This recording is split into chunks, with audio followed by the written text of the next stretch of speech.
안녕하세요. ITQ 자격증을 준비하고 계시는 수험생 여러분 모두 반갑습니다. 저는 현재 ITQ와 GTQ 시험 감독으로 활동 중인 김민정 컴퓨터 강사입니다.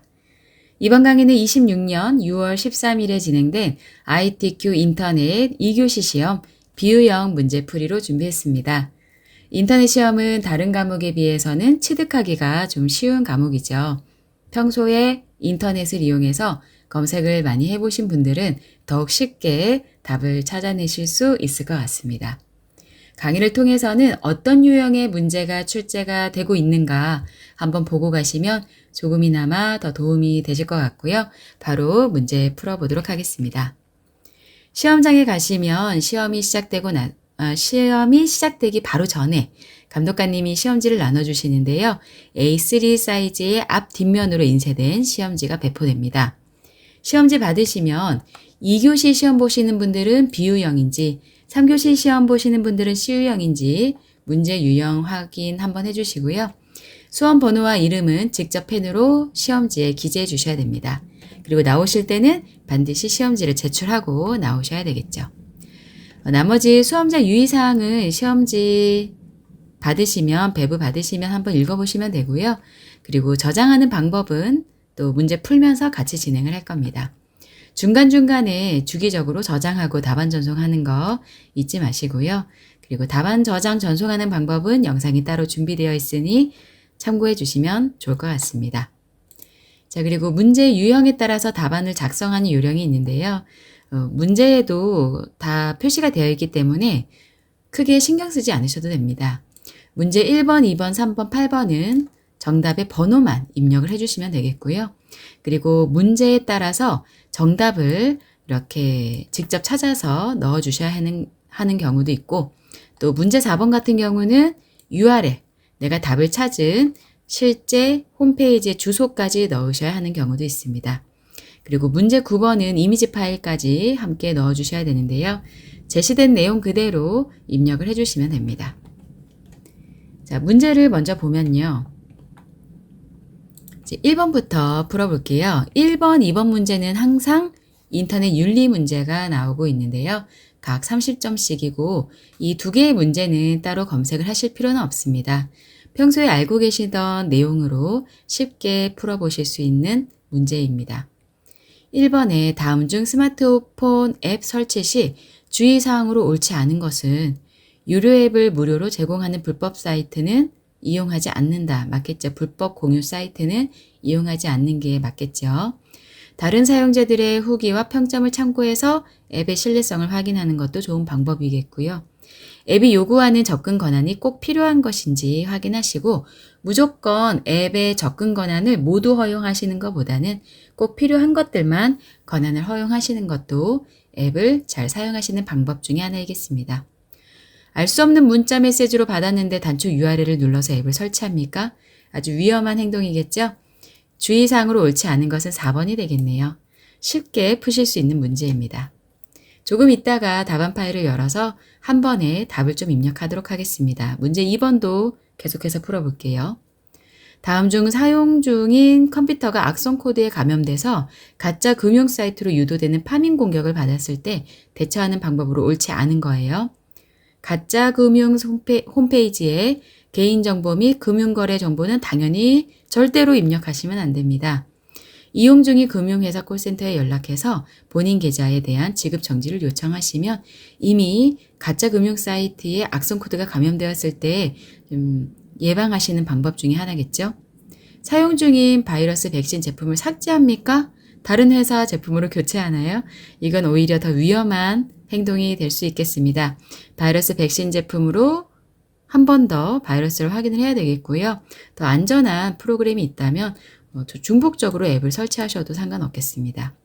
피해가 발생했다면 경찰청이나 금융감독원으로 바로 신고해서 도움을 받으셔야 되겠죠. 옳지 않은 것은 3번이네요. 이미 있는 백신 프로그램을 삭제하면 안 됩니다. 백신 프로그램을 잘 사용을 하셔야 되겠죠. 1번 문제 정답은 4번이고 2번 문제 정답은 3번입니다. 자, 그리고 이제 검색을 해봐야 되겠는데요. 검색하기 전에 답안 파일을 먼저 열어볼까요? 인터넷 시험을 보실 때에는 이미 답안 파일 문서가 저장이 되어 있습니다. 어디에 저장이 되어 있나요? 내 PC 아이콘 더블 클릭해서 여시고요. 바탕화면에 있습니다. 그리고 왼쪽에 목록 중에서 경로들 중에서 문서 한번 클릭하시면은요. 시험이 시작되면 그 안에 ITQ 폴더가 만들어져 있으실 겁니다. ITQ예요. GTQ 아니고 ITQ 폴더 더블 클릭해서 열어줍니다. 그러면 그 안에 답안 파일 인터넷이라는 파일이 이미 저장이 되어 있어요. 이걸 더블 클릭해서 열어주시는 거죠. 자, 그리고 나서 이 파일을요, 다른 이름으로 저장을 하셔야 됩니다. 파일에 가셔서 다른 이름으로 저장하기. 위치는 어디인가요? 똑같이 내 PC 문서의 ITQ 폴더입니다. 거기에 파일 이름은 뭐라고 입력하시냐면 수험표에 있는 본인 수험번호 8자리 빼기, 그리고 본인 이름 넣어주시고 빼기 인터넷 과목 이름까지 넣어주시면 되고요. 이 파일 이름에 오타가 생기면 파일 전송이 되지 않으니까 띄어쓰기 하지 마시고 오타 없이 정확하게 입력해서 저장을 해주셔야 되겠습니다. 네, 다시 입력해서 저장하겠습니다.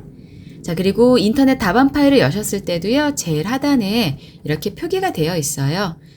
답안 파일 인터넷 hwpx 파일을 수험번호 빼기 성명 빼기 인터넷.hwpx 파일로 저장을 해주시면 되겠고요. 자, 위쪽에 보니까 파일 이름이 변경된 게 확인이 되네요. 수험번호 빼기 이름 빼기 인터넷.hwpx인 거 확장자까지 확인해 주셔야 되겠습니다. HWP로 저장해서 전송하시면 전송이 되지 않아요. 그래서 꼭 HWPX인지 확인을 해주시고요. 만약에 확인이 안 된다 하시면 여러분들 직접 뒤에다가 .hwpx 쓰지 마시고 파일 이름 넣으실 때 파일 형식을 한글 표준 문서 HWPX로 선택해 주시면 되겠습니다.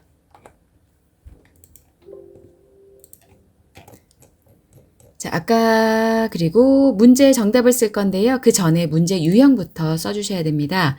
2교시일 때는 비유형이라고 했어요. 영어로 직접 비유형이라고 써주시고 수험번호 여러분들 수험표에 있는 수험번호 넣어주시고 성명도 직접 이름을 넣어주시면 되겠습니다. 아까 문제 1번의 정답은 4번이었고요. 문제 2번의 정답은 3번이었습니다. 미리 풀어 두었기 때문에 메모해 놓으셨다가요. 답안 파일 여셔서 한 번에 입력하셔도 되고요. 문제 1번과 2번은 숫자로 정답만 넣어주시면 됩니다. 자, 저는 계속해서 인터넷 검색, 일반 검색 문제 풀어볼 텐데요.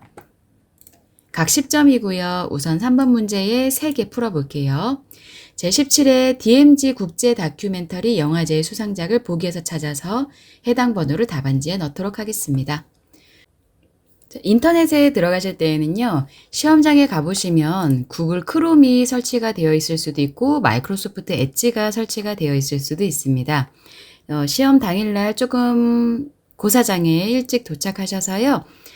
감독관님이 입실 하시라고 하면 조금 일찍 또 시간에 맞춰서 입실 하신 후에 본인 좌석에 크롬이 설치되어 있는지 엣지가 설치되어 있는지 한번 확인을 해보시고 어차피 2개의 프로그램 다 설치가 되어 있을 수도 있고요. 둘 중에 편한 걸로 아무거나 이용을 하시면 됩니다. 저는 평소에 네이버를 주로 쓰기 때문에 크롬으로 들어가던 엣지로 들어가던 네이버 사이트를 이용을 해서 한번 검색을 해보도록 하겠습니다. 크롬으로 들어가 볼게요. 둘 중에 아무거나 편한 걸로 접속하시면 됩니다. 보통 크롬은 기본 첫 시작 화면이 구글로 설정이 되어 있죠. 구글에서 만든 게 크롬이니까요.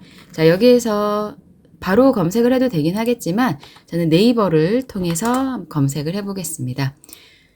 네이버가 조금 더 결과가 깔끔하게 표시가 되거든요. 자, 네이버에 검색해 볼게요. 제17회 문제 그대로 써도 됩니다. 제17회 DMZ 국제 다큐멘터리 영화제 국제 경쟁 대상 수상작 이렇게 써볼게요.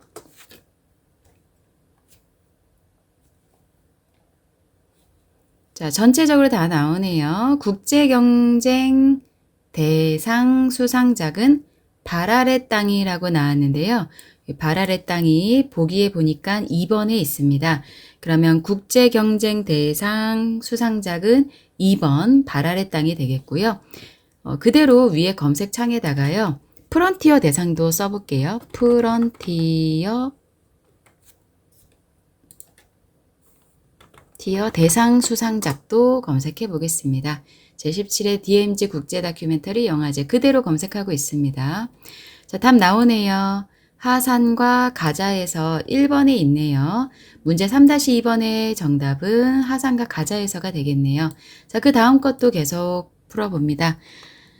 똑같은 제17회 DMZ 국제 다큐멘터리 영화제에서 한국 경쟁 장편 대상 수상작은 마당에 2개인 집이네요. 보기에 있습니다. 4번이 되겠습니다.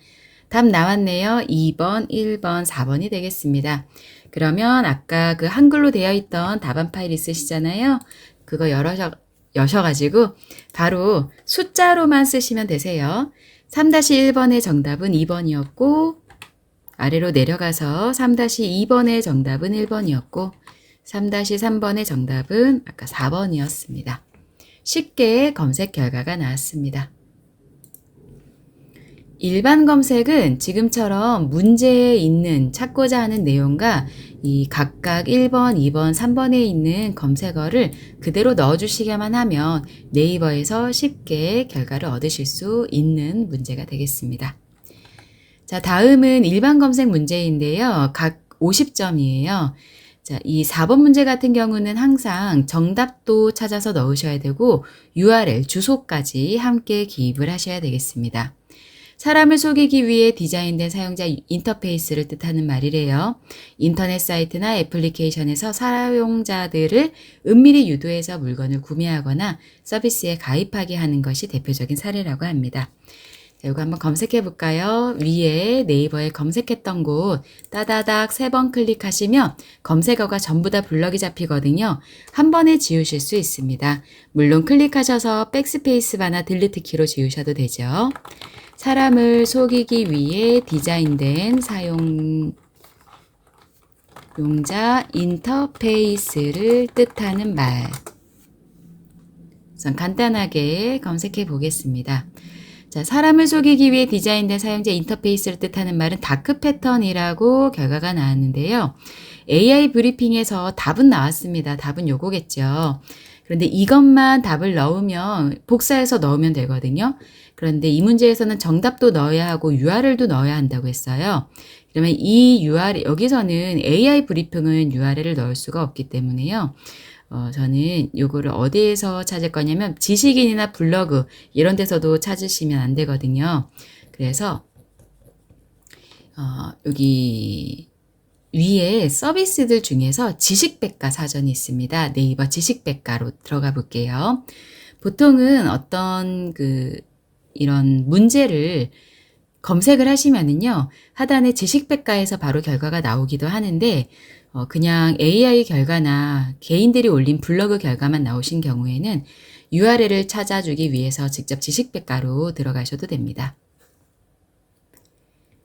자, 그리고 다시 한번 사람을 속이기 위해 디자인된 요구에 검색을 하니까 바로 다크 패턴이라고 안 나오고 그냥 일반 네이버에서만 나왔었거든요. 그래서 지식백과에 들어가신 다음에요. 이 지식백과 검색창에다가 아까 이미 결과는 나왔잖아요. 그러면 오히려 반대로 저는 다크 패턴이 무엇인가를 얘한테 물어볼게요. 그러면 여기 다크 패턴, 매일경제는 신문사에서 나온 거니까 이 시사 상식 사전에 있는 값으로 해보도록 하겠습니다. 다크 패턴 클릭해 볼게요. 자, 그러면 우리가 이 답을 얻기 위해서 여기에 이 설명을 네이버에 검색을 했죠. 그래서 다크 패턴이라는 정답은 찾아냈어요. 그런데 그 정답이 어디에 있었는지 URL은 좀 정확한 URL을 찾기가 어려워서 저는 오히려 지식백과로 들어온 다음에 여기에다가 내가 찾아낸 정답에 대한 설명을 쓰지 않고 정답을 바로 썼습니다. 사람을 속이기 위해 디자인된 사용자 인터페이스를 뜻하는 말로 인터넷 사이트나 애플리케이션에서 사용자들을 은밀히 유도해 물건을 구매하거나 서비스에 가입하게 하는 것이 다크 패턴의 대표적인 사례라고, 여기에 요약되어 있는 내용과 문제에 있는 내용이 거의 동일합니다. 이것을 답으로 할 거예요. 자, 영어와 한글 같이 써주셔도 됩니다. 다시 한글 답안 파일을 불러와서요. 창을 좀 줄여놓고 답을 입력해 보도록 하겠습니다. 정답은 다크 팬턴인데요. 가로 열어서 영어도 같이 입력을 할게요. 그리고 텍스트 형식으로 그대로 붙여 넣습니다. 자, 복사하시는 거 컨트롤 C, 붙여 넣는 거 컨트롤 V예요. 답이 나왔을 경우에 답을 블럭 잡으시고 단축키 컨트롤 C, 다음 나올 부분에 클릭해 놓고 컨트롤 V. 자, 그러면 이 정답을 찾아낸 URL도 넣으셔야 되잖아요. 자, 위쪽에 보시면은 주소 표시줄이 있습니다. 여기에 URL이 영어로 써 있죠? 클릭 한번 하시면 블럭이 전체적으로 잡혀요. 컨트롤 C 복사하신 후에 URL 답 넣을 곳에다 클릭하셔서 컨트롤 V. 그러면 그대로 입력이 되고요. ITQ 인터넷의 문제 4번의 URL은 대부분 정답이 terms.naver.com 네이버의 지식백과 사전이 정답으로 많이 출제가 되고 있어서 저는 일부러 그 단어를 찾은 다음에 우리 역순으로 지식백과 사전에서 URL을 얻어냈습니다. 보통은 문제에 있는 그 설명을 넣어주면요. 바로 지식백과에 있는 내용이 검색 결과로 나오기도 하니까 문제 푸실 때마다 잘 참고하셔서 URL을 정확하게 입력해 주시는 게 중요하겠습니다. 자, 5번 문제 풀어보겠습니다. 자, 물가 상승 영향으로 실질 소비가 감소하였는데 외식 비중은 역대 최고 수준으로 확대되는 등 가계 소비 구조가 변화하고 있대요. 국가데이터처 지출 목적별 소비자 물가지수에서 2026년 4월 음식 및 숙박의 소비자 물가지수 단위는 2022 100이고 소수 둘째 자리까지 표시해서 정답만 넣어주시면 되겠습니다. 소비자 물가지수 검색하러 가보겠습니다. 자, 위쪽에 결과 나와 있는 다크 팬턴 지식백과는 이 탭만 X 표시로 꺼버릴게요. 자, 그리고 한 번 더 아까 검색했던 것도 끄고요. 창을 좀 닫아서 네이버에서 다시 검색어를 지우고 소비자 물가지수 엔터키 쳐보도록 하겠습니다. 자, 소비자 물가지수라고 검색을 했더니 여기에 벌써 네이버에서 통계 자료가 나왔습니다. 26년 4월께 필요하다고 했어요. 그런데 이게 정답이면 119.4가 정답이면 정말 편하게 찾을 텐데요. 아직 여기 조건이 다 들어가지는 않았습니다.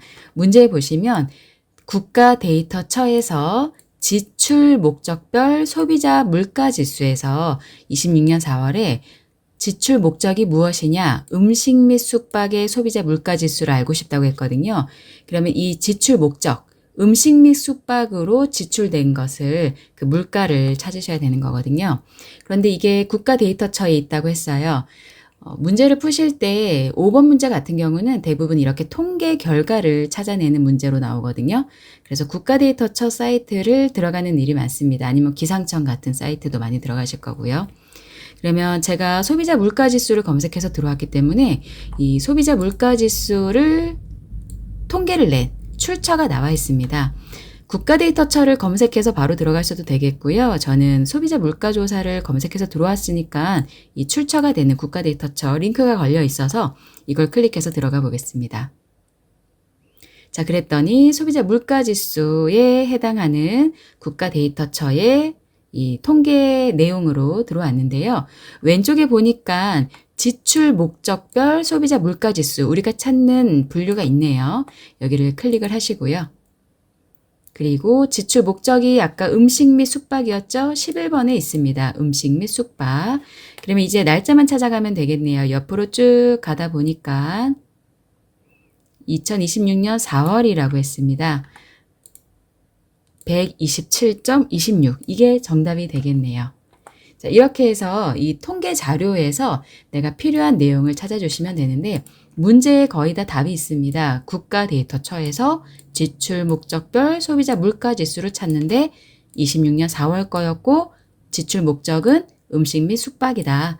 이렇게 천천히 찾아주시면 되고요. 조건에 맞게끔 소수 둘째 자리까지 다 들어가 있으니까요.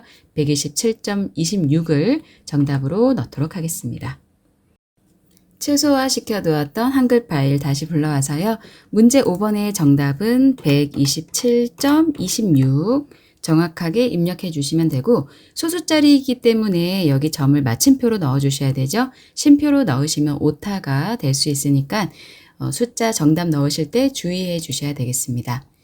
여기 답안 파일에 보시면 답안 파일에요. 이렇게 문단보호라고 해서 엔터키 쳐져 있는 부분들에 파란색 화살표가 있고 그리고 표로 만들어져 있다라고 표시가 되어 있는데 이건 우리가 답안 파일을 불러온 거기 때문에 신경을 쓰지 않으셔도 됩니다. 다만 이게 표시가 되어 있는 게 불편하신 분들은 보기 메뉴에 가시면은요. 이게 문단보호에 체크가 되어 있어서 그런 거거든요. 저 표시가 좀 없는 게 나는 편하겠다 하신다면 보기에 문단보호 체크를 해제해 주시면 깔끔하게 답안 파일을 사용하실 수 있겠습니다. 이 문단보호는 표시가 되어 있어도 되어 있지 않아도 점수에 영향을 주지는 않습니다. 자, 중간중간에 여러분들 디스켓 버튼 누르셔서 저장을 해주시거나 컨트롤 S 누르셔서 중간에 파일이 날아가지 않도록 저장을 해주시고요. 인터넷 시험 같은 경우는 좀 빠르게 진행을 하시는 편이라서요.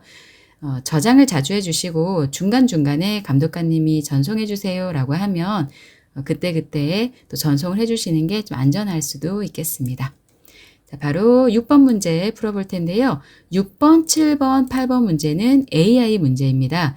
챗 GPT나 제미나이나 여러분들이 평상시에 사용하시던 인공지능 사이트를 이용을 하시면 되는데요. 물론 다른 문제들도 인공지능으로 풀어도 점수에는 해당하지 않습니다. 결과로서만 채점을 하기 때문에요. 여러분들이 AI는 얼마든지 활용하시면 되겠고요. 챗 GPT를 사용하실 때 로그인은 안 하시는 게 좋습니다.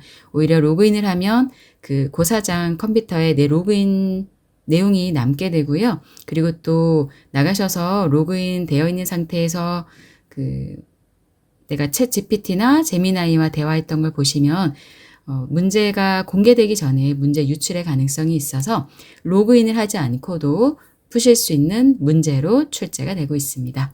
자, 저는 챗 GPT를 이용을 해서 문제를 풀어보도록 하겠습니다.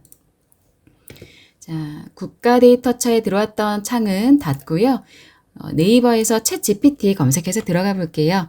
요즘에는 치읓이라고만 쓰거나 C라고만 쳐도 바로 챗 GPT 사이트 들어가실 수 있죠. 챗 GPT 바로 사이트가 나오네요. 저는 한글로 챗 GPT 검색했고 밑에 사이트에 들어가 보도록 하겠습니다. 저도 로그인이 되어 있지 않은 상태예요. 바로 질문을 해보도록 하죠. 인물 성명을 검색하라고 하네요. 20세기 초 활동한 오스트리아 출신의 여성 물리학자이고 핵물리학의 어머니라고도 불리고 있대요.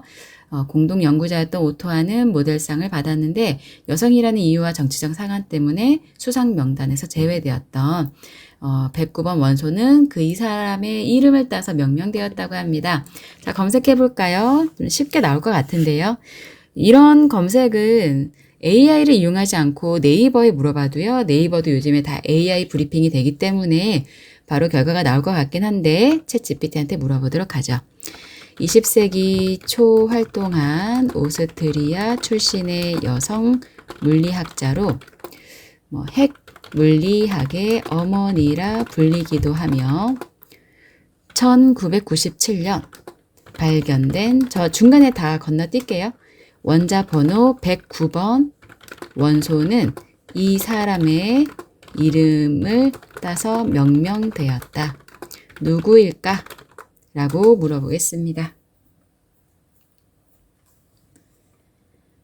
네, 나왔네요. 오스트리아 출신의 물리학자로 종종 핵물리학의 어머니라고 불린대요. 오토한과 함께 연구한 것까지 다 나오고 있습니다. 노벨 화학상은 오토한에게만 수여되었다. 내용 그대로 나왔습니다. 리제 마이트너입니다. 영어 이름 같이 써주셔도 되고요. 한글 이름만 써주셔도 됩니다. 복사해서 사용하겠습니다. 블럭 잡으신 후에 컨트롤 C 그리고 한글 파일 밑에 최소화해 놓으신 한글 파일 다시 여셔가지고요. 문제 6번 정답에다가 붙여넣기 컨트롤 V 하신 다음에 텍스트 형식으로 붙여넣기 확인해 주시면 그대로 정답이 들어갑니다. 문제 7번도 계속해서 진행해 볼게요.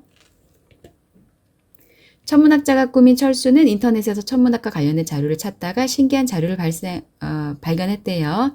이 자료에 따르면 위성이 행성에 너무 가까이 근접할 경우 모성의 중력으로 인해 위성이 찢어지듯 파괴될 수 있다고 한다. 그 증거는 태양계 행성이 가진 고리 대부분이 로슈안계보다 가까운 곳에 있다는 점이다. 하지만 무엇은 태양계 행성 중 예외적으로 로슈안계 바깥에도 2개 이상의 고리를 갖고 있다. 보통은 이 사이트를 그대로 쓴 후에 이 사이트에 있는 이 위키백과에 있는 내용이 맞는가, 그리고 거기에서 정의된 내용이 무엇인가, 이런 걸 물어보는데요. 내용을 읽어보니까 꼭 이 사이트를 넣지 않아도 왠지 될 것 같은 느낌이어서 저는 우선 설명을 써보고요. 답이 올바르게 나오지 않으면 저 사이트도 인공지능에게 알려주도록 하겠습니다. 천문학과 관련된 자료를 찾다가, 여러분 AI와 대화하실 때는 말 그대로 그냥 대화하듯이 편하게 서술형으로 적으시면 되는 거죠. 자료를 찾다가 위성이 행성에 너무 가까이 접근할 경우 모성의 중력으로 인해 위성이 찢어지듯 파괴될 수 있다고 하는데, 그 증거는 태양계의 행성이 가진 고리 대부분이 로슈안계보다 가까운 곳에 있다는 점이래. 하지만 무엇은, 그냥 이렇게 할게요. 무엇은 태양계 행성 중에 예외적으로, 아마 행성 이름이겠죠? 예외적으로 로슈안계 바깥에도 2개 이상의 고리를 갖고 있다고 하는데, 이게 무엇일까? 라고 물어보겠습니다.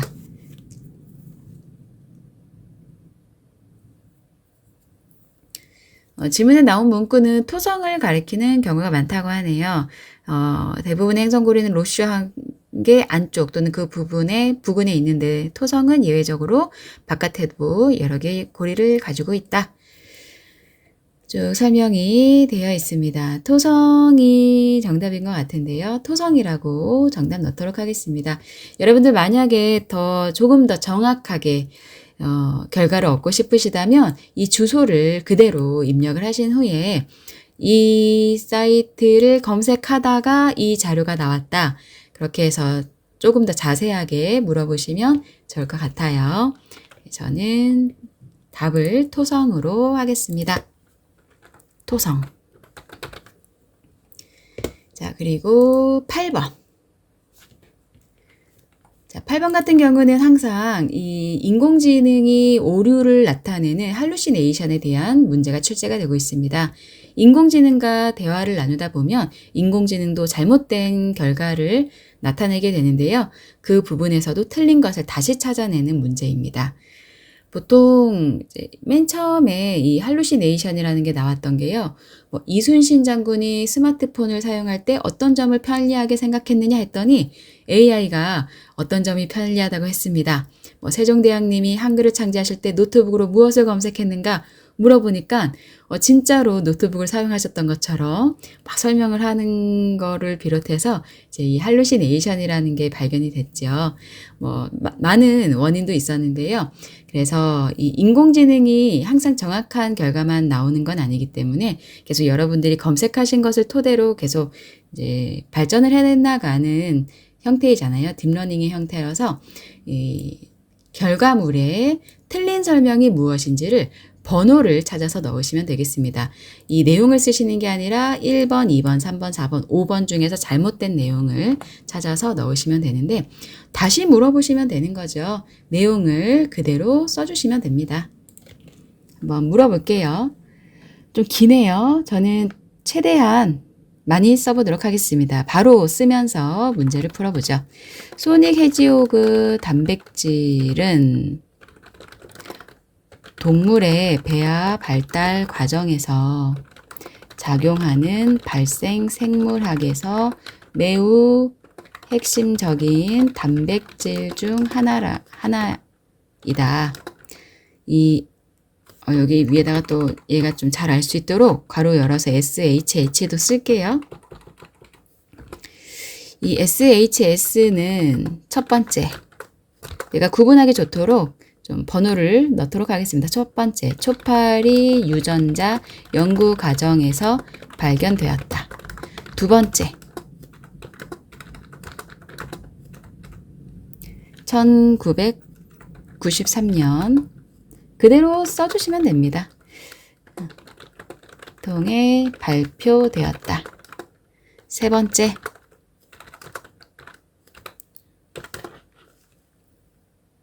소닉 더 해지호그 캐릭터에서 이름을 가져와서 이 유전자의 이름을 정했다. 네 번째, 배아의 각 부위에 전달되는 농도가 달라지고 그 결과 배아는 각기 다른 부위로 분화된다. 다섯 번째, 시프트 키가 제게 좀 안 먹히네요. 다섯 번째, 각 손가락의 소닉 해지호그 단백질의 농도가 균등하게 형성되었다. 자, 이 5가지 설명 중에 잘못된 설명이 있을까 하고 물어보도록 하겠습니다. 자, 저는 이 내용을 소닉 해지호그 단백질 내용을 쓰면서도 무슨 말인지 잘 모르긴 하겠지만, 네, 인공지능이 찾아줬습니다. 초파리 유전자 연구 과정에서 발견되었고 1994년 셀지를 통해 발표되었고 이 캐릭터 이름에서 가지고 왔고 배아의 각 부위에 전달되는 농도가 달라지고 각기 다른 부위로 분화된다. 다 맞대요. 그런데 AI가 보니까 명확하게 잘못된 것은 5번이래요. 물론 여러분들이 검토를 하기 위해서는 다시 더 상세하게 질문을 하실 수도 있겠지만요. 저는 5번으로 답을 넣도록 하겠습니다. 여러분들 시험 보시면서 시간이 되신다면 항상 검토를 여러 번 해보시는 것도 좋고 챗 GPT한테 물어보고 의심스러우면 제미니 나이한테 물어보셔도 되고요. 다른 인공지능들한테 아니면 네이버 AI나 이런 데다가 다시 한번 검토를 해보셔도 좋을 것 같습니다. 자, 한글 파일 다시 열어서요. 8번의 정답은 5번으로 설정하도록 하겠습니다. 자, 이제 다음 문제 9번. 길찾기 문제죠. 항상 길 찾아서요. 답 화면을 캡처해서 사이즈에 맞게 넣어주시면 됩니다. 바로 문제 풀어보겠습니다. 자, 문제 9번 보겠습니다. 길찾기 서비스를 이용해 주셔야 돼요. 포털 사이트나 전문 검색 사이트 이용하시면 됩니다. 네이버 지도도 좋고 카카오 맵도 좋고 구글 맵 평소에 사용하시던 게 있으면 편한 걸로 길찾기 서비스 이용하시면 되고요. 춘천 애니메이션 박물관에서 출발해서 춘천 붓이야기 박물관을 도보로 걸어가는 지도 경로 찾으실 거고요. 길찾기 검색 화면과 경로를 포함해서 전체를 캡처하신 후에 답안 파일에 150mm에 100mm 사이즈로 넣어주시면 됩니다. 저는 네이버 지도 이용해 볼 건데요. 다시 네이버 사이트로 왔고요. 검색창에 바로 밑에 보니까 지도 서비스가 있네요. 지도 메뉴 클릭합니다. 자, 그리고 왼쪽에 보시면 길찾기 있습니다. 길찾기 클릭해 주고요. 자, 출발지가 어딘가요? 출발지에 클릭해 놓고 지역명까지 쓸게요. 애니메이션 박물관이 다른 곳에도 있으니까요. 춘천 애니메이션 박물관. 엔터키. 자, 그리고 도착지에 클릭해서 도착지는 춘천 붓이야기 박물관 엔터. 길찾기 하시면은요. 경로가 나오는데 위쪽에 대중교통으로 선택이 기본되어 있네요. 도보로 바꾸도록 할게요. 도보 클릭. 그러면 애니메이션 박물관에서 붓이야기 박물관까지 걸어서 갈 수 있는 경로가 나왔습니다. 이제 캡처를 해주셔야 되는데요. 캡처를 위해서 제가 화면을 최대로 키워보도록 하겠습니다. 자, 그리고 마우스 휠을 굴리시면 지도의 사이즈를 적당하게 조정하실 수 있어요. 캡처를 해주셔야 되는데 시험장의 컴퓨터 운영체제가 윈도우 10이라면 하단에 있는 시작 메뉴에 윈도우즈 보조 프로그램에 들어가시면 캡처 도구가 있습니다. 윈도우 11이라면 시작 메뉴에 바로 캡처 도구가 보이실 겁니다. 그런데 저는 이번에는요. 시작 메뉴의 캡처 도구를 이용하지 않고 캡처 도구를 단축키로 불러와 볼 거예요. 키보드에 있는 윈도우 키, 창문 모양으로 되어 있는 윈도우 키 다들 아시죠? 윈도우 키 누르신 상태에서 쉬프트 키도 눌러줍니다. 두 개의 키를 같이 누르고 계시는 상태에서요. 알파벳 S를 눌러주시면 캡처 도구 단축키가 되겠습니다. 저도 눌러볼게요. 윈도우 Shift S. 자, 그러면 위쪽에 캡처 도구 4개가 뜨는데요. 첫 번째 거는 내가 원하는 사각형 모양으로 캡처하는 거, 두 번째는 자유형, 세 번째는 필요한 창만 캡처하는 것이고, 네 번째는 전체 화면을 캡처합니다. 우리는 네이버 창만 캡처를 하면 되니까요. 세 번째 버튼을 한 번만 딸깍 클릭을 해주시고, 제가 다시 불러올게요. 세 번째 창 캡처 클릭 한 번, 그리고 캡처하고 싶은 네이버 창에 위쪽에 있는 이 하늘색의 제목 표시줄을 한 번만 딸깍 클릭해 주시면 사진으로 찍혔습니다. 자, 이제 한글 파일 불러와 볼게요. 다시 답안 파일 불러오셔서요. 캡처 사진을 넣어야 하는 문제 9번 칸 안에 커서를 깜빡깜빡 할 수 있도록 클릭해 놓으시고 컨트롤 V로 붙여넣기 하시면 바로 이미지가 들어갑니다. 그런데 이 그림은 크기를 조정을 하셔야 되죠. 따닥 더블 클릭하셔서요. 너비가 150이고 높이는 100으로 직접 설정하신 후에 크기 고정 체크하고 설정 버튼 눌러주시면 됩니다. 자, 이렇게 하시면 문제 9번 간단하게 해결이 되었고요. 바로 문제 10번과 11번 풀어보겠습니다. 중간중간에 디스켓 버튼 누르셔서 저장하시거나 단축키 컨트롤 S 누르셔서 저장하세요. 자, 길찾기는 끌게요.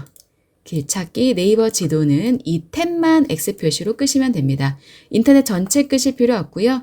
내가 여러 번 탭 화면만 종료를 해주시고요. 다시 네이버에서 검색을 해주시면 되는데 문제 또 다시 보도록 하겠습니다. 문제 10번. 현재 개최 중인 2026년 피파 월드컵 사상 최초로 3개국이 공동 개최하는 대회예요. 이번 북중미 월드컵은 무려 16개 경기장에서 열리게 되는데요. 2002년 한일 월드컵 이후 동원되는 가장 많은 경기장 수라고 하네요. 여기까지는 그냥 부가 설명이었고요. 우리가 찾아야 하는 것은 2026 피파 월드컵의 개최국 3개국을 찾아야 합니다. 저는 이미 알고 있지만 정확한 답변을 위해서 검색해 보도록 하겠습니다. 2026 월드컵 개최지, 개최국이라고 검색해 볼게요. 자, 바로 밑으로 내려가 보시면 나올 거예요. 기간이 나오고 있고요. 개최지 캐나다, 멕시코, 미국입니다. 아마 축구 좋아하시는 분들은 이미 다 알고 계시는 답이 아니었을까 싶습니다. 자, 답안 파일 불러와서요. 문제 10번에 캐나다, 멕시코, 미국 입력하도록 하겠습니다. 자, 문제 11번도 이어서 풀게요. 지난 5월 국토자원관리와 재난대응 등을 목표로 하는 지구 관측 위성이 발사됐대요. 본체와 탑재체 핵심 부품을 국내 기술로 개발해서 우주기술 자립성을 강화했고 향후 후속 위성 개발과 우주산업 경쟁력 강화 기반이 될 것으로 기대하고 있다고 하네요. 이 위성의 이름이 무엇인지 검색해 보도록 하겠습니다. 네이버에다가 검색하셔도 되고요. 이런 10번, 11번 문제는 AI한테 물어보셔도 됩니다. 챗GPT, 제미나이, 코파일럿 어떤 AI한테 물어보셔도 꼭 실용 검색이라고 해서 네이버나 구글에다가 검색하실 필요는 없어요. AI로 검색해도 상관은 없다. 하지만 저는 네이버에다가 우선 물어볼게요. 5월 국토자원관리와 재난대응 등을 목표로 발사된 지구 관측 위성 검색해 보겠습니다. 자, 네이버도 AI 브리핑이 나오네요. 자, 국토자원관리와 재난대응을 목표로 발사된 지구 관측 위성으로는 2026년 5월에 발사된 차세대 중형 위성 2호입니다. 차세대 중형 위성 2호 또는 국토위성 2호 두 개가 전부 다 답안 처리가 될 것 같네요. 저는 이제 검색을 했을 때 바로 나와서 이것을 답으로 할 건데요. 여러분들은 조금 AI가 의심스럽다, 네이버가 의심스럽다 하시면 또 다른 검색을 이용하셔서 한 번 더 검토해 보시길 추천드립니다. 자, 저는 이걸로 하겠습니다. 차세대 중형 위성 2호 복사해서요. 컨트롤 C 한글 파일에 가서 문제 11번이었죠. 컨트롤 V 텍스트 형식으로 붙이셔야 돼요. 글자는 텍스트 형식이고 이미지는 원본 형식입니다. 글자이니까 텍스트 형식 확인. 자, 이제 문제 12번입니다. 자, 문제 12번은요, 대부분 정보가공 문제 70점으로 출제가 되고 있습니다. 이번 문제에서는 국립경주박물관에 대해서 문제가 나왔는데요. 대부분 박물관이나 미술관, 전시관 같은 문화시설, 전시시설에 관련된 문제가 출제가 되기도 하고요. 아니면 공사 같은 공공기관, 공공기업의 문제가 출제가 되고 있습니다. 포스터를 찾아서 이미지를 넣어야 될 수도 있고, 전시 중인 그 소장품, 물건에 전시품의 이미지를 찾아 넣어야 되는 경우도 있고요. 이 공공기관이나 기업의 그 회사의 심볼 마크를 이미지로 찾아 넣어야 되는 문제가 나오기도 합니다. 그리고 나머지 문제들도요. 운영기간이나 소장품 번호, 주소가 자주 출제가 되고 있어요. 아니면은 뭐 연락처라든지 입장료, 그 기간의 설립일, 개관일, 연혁 같은 것들이 문제로 자주 출제가 되고 있습니다. 자, 위쪽에 있는 설명은 참고로 읽어보시면 되고요. 저는 바로 문제를 풀어볼 텐데요. 국립경주박물관 특별전 황룡사 목탑 사리장 언구 포스터 이미지를 찾아볼게요. 자, 우선 국립경주박물관 사이트로 들어가 보도록 하겠습니다. 사이트에 들어가서요. 특별전에 황룡사 목탑 사리장 언구 포스터를 찾으라고 했거든요. 그럼 전시 중에서 특별 전시로 한번 들어가 보겠습니다. 현재 전시 중인 것에는 황룡사 부처의 사리를 모시다가 나와 있고요. 신라 황금가신성 그리고 비석 조각이 나와 있네요. 아마도 이 전시와 관련이 있지 않을까 싶은데 특별전 황룡사 부처의 사리를 모시다 황룡 봉부를 개최하는데 사리장 언구를 봉헌했던 심초석이 지금까지 남아 있어서 내용은 연결이 되는데 이 포스트가 정확한지는 모르겠습니다. 다시 특별 전시에서요. 지난 전시도 한번 찾아볼게요. 지난 전시 버튼이 있습니다. 황룡사 목탑 사리장 언구 이 페이지까지 가보겠습니다. 보통은 현재 전시 중이거나 예정 전시 중인 포스터에서 많이 나오는데요. 이건 벌써 18년도 거고 검색을 한번 해볼까요? 황룡사 목탑 사리장 언구 전시가 안 나오네요. 그러면 제가 네이버에서 찾아보도록 하겠습니다. 네이버에 가서요. 황룡사 목탑 사리장 언구 포스터 문화체육관광부는 정부에서 운영하는 기관이기 때문에 정확한 결과를 얻을 수 있는 사이트이므로 블로그가 아니기 때문에 이 사이트에 있는 포스터를 이용하도록 하겠습니다. 대부분은요, 박물관이나 미술관 그 사이트에 들어가시면 특별전이냐, 상설전시냐, 그거에 따라서 바로 포스터가 보이긴 하거든요. 그런데 간혹 시험 기간에 시험 문제가 출제됐을 때는 전시를 하고 있었는데 대부분 기간의 사정에 따라서 우리가 시험 문제를 푸는 시험 당일날에는 아주 간혹 시험 결과가 제대로 안 나오는 경우도 생기긴 합니다. 인터넷 시험 문제의 특성상 그런 경우가 생기긴 하거든요. 그러면 시험장에서 시험을 보시다가요. 아무리 찾아도 좀 이건 문제가 있는 것 같다? 그러면 질문을 하시기도 전에 이 한국생산성본부에서요. 연락이 옵니다. 그러면 감독관분들이 안내를 해주실 거예요. 답이 다른 답도 인정이 된다. 아니면은 검색을 이렇게 하세요. 다른 문제가 변경이 되었습니다. 라고 안내를 해주시니까요. 인터넷 문제는 시험 때 약간씩 변형이 있을 수도 있다라는 거 참고해 주시고요. 대부분은 다 검증된 문제가 출제되고 있기 때문에 그런 일은 아주 간혹 생기기도 합니다. 자, 이 문제 같은 경우는 국립경주박물관 특별전이긴 하지만 저는 문화체육관광부 사이트에 들어와서 포스터를 찾았습니다. 황룡사 목탑 사리장 언구 전시가 나오고 있고요.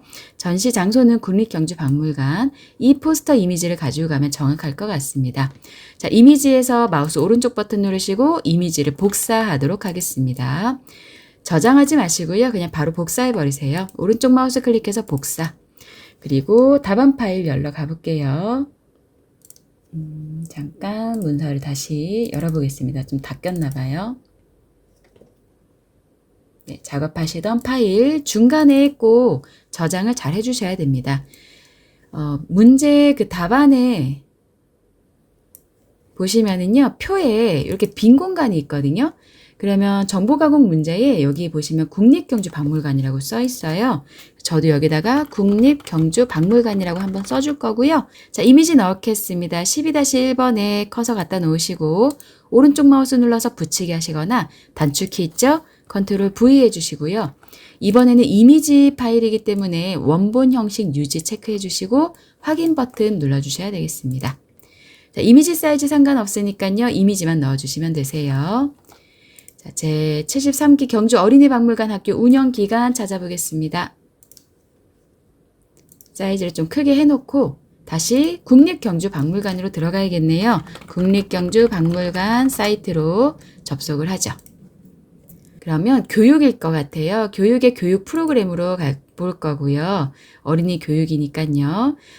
교육 프로그램에 와봤더니 전체가 아니라 아까 어린이 교육이라고 했거든요. 어린이 클릭을 해보시면요. 밑으로 내려가 볼게요. 어떤 것들이 있는가. 73기 경주 어린이박물관 학교가 바로 나왔습니다. 접수는 마감됐는데 교육기간이 우리 문제였죠. 3월 28일부터 11월 28일까지 이대로 입력을 해보도록 할게요. 이게 복사가 될까요? 복사되네요. 블럭 잡아서 컨트롤 C 그리고 한글 파일 가셔서 답안을 그대로 붙여넣기 하겠습니다. 텍스트 형식으로 붙여넣기 확인. 빨간 글씨로 나오더라도 신경 쓰지 않으셔도 되고요. 신경이 좀 쓰이신다면 블럭 잡아서 검정색으로 바꾸셔도 상관없겠습니다. 자, 이렇게 바로 써주셔도 되고요. 아니면 3월 28일부터 11월 28일까지입니다. 한글로 월일을 직접 써주셔도 되겠습니다. 자, 13-3번입니다. 경주박물관 소장품 중에 금동초심지 가위 소장품 번호 찾으라고 하네요. 자, 그럼 위쪽에 가서요. 소장품 메뉴가 바로 나옵니다. 소장품으로 클릭해서 들어가 볼게요. 자, 그리고 우리가 대분류, 중분류, 소분류가 있는데 금동초심지 가위가 어떤 분류인지는 저는 모르겠어요. 그래서 소장품을 바로 검색을 해보도록 하겠습니다. 아까 검색했던 단어가 나오는데요. 우리는 금동초심지 가위 검색 엔터키. 다행히 바로 나오네요. 보물 금동초심지 가위 클릭. 소장품 번호는 밑에 나오겠죠? 안압지 1479번입니다. 블럭 잡아서 컨트롤 C, 답안 파일을 불러와서요. 답에다가 컨트롤 V 텍스트 형식으로 붙이기 확인. 글자 색깔이 신경 쓰이시면 검정색으로 하셔도 되고 그대로 두셔도 상관없다. 12-4번 마지막 문제입니다. 국립경주박물관의 주소. 그런데 집원이 아니라 도로명 주소로 찾아보겠습니다. 자, 위쪽에요. 국립경주박물관 로고를 다시 한번 클릭해서 메인으로 나가볼게요. 그리고 관람 정보에 가보시면요. 찾아오시는 길에 주소가 있겠죠. 찾아오시는 길 클릭. 자, 밑에 주소 있네요. 집원이 없이 바로 일정로 도로명으로 나와 있습니다. 블럭 잡으셔서 우편번호 필요 없으니까요. 경북 경주시 일정로 186 컨트롤 C 한글 파일로 왔습니다. 자, 그리고 12-4번에 컨트롤 V 텍스트 형식으로 붙여넣기 확인해 주시면 마무리가 되었습니다. 자, 나머지 답안 잘 확인을 해 주시면 되겠고요. 잘 저장하셔서 전송까지 마무리해 주시면 됩니다. 답안 전송하시는 방법은 영상 따로 준비되어 있죠? 영상 확인해 주시고요. 공부하시면서 궁금한 점 있으시면 질문 남겨주시고 여기에서 이번 강의는 마무리하도록 하겠습니다. 저는 다음 강의로 찾아뵙겠습니다. 감사합니다.